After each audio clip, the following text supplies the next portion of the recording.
Assalamu alaikum guys, in this video we'll talk about 5 methods to process the URL via request class. As we can see here, we have this request. I send a request to this URL or link, and first method, if you want to return the URL of current request without any query strings like this, just return the native URL, we can say, for example, page 2 and user 1. For example, if you want to return only this part of URL, we can use request URL method here.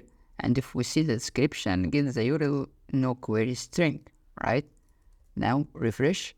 As you can see here, return it. Let's try with pass parameter x.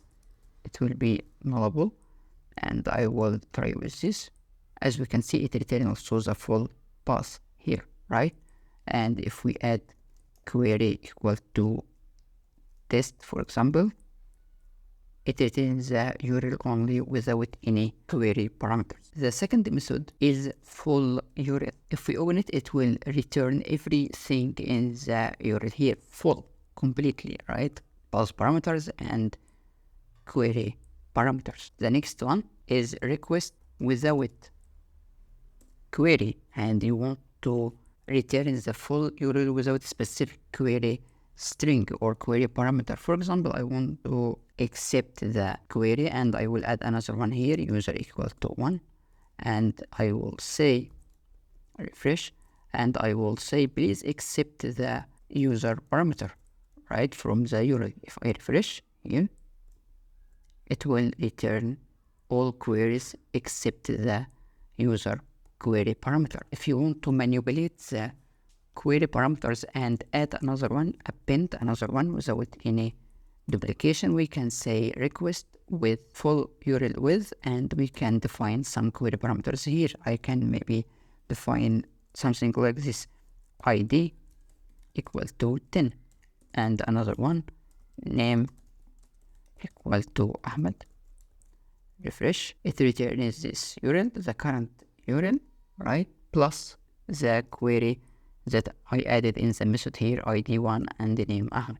Another method here, if you want to check URL, full URL is according to a pattern or even equal to a string, we can use this method. For example, I will copy this URL here, and I will check it, return boolean, it is equal to true. I copy paste it here. You can also use regular expression, right? So you can remove it like this and use asterisk anything .test slash this thing. Refresh, it still returns true. If I say .com, it returns false, right? Last method here, if you want to check if we are in a specific root or not, we can say request root is, and we can give it the root name. I will name it here, name root as an example, root. Refresh, it returns true because I am in this name. If you want to return any data about the current root, we can say request and use root method. Refresh, it takes some parameters also, like parameter and set default. For example, I will say return the value of x, it returns 1, and so on. But as we can see here, it returns object of root, and we have a very good information about it also, right? We can say which action, which controller, maybe which method it uses, get and head, and so on. So here's quickly some quick tips that enable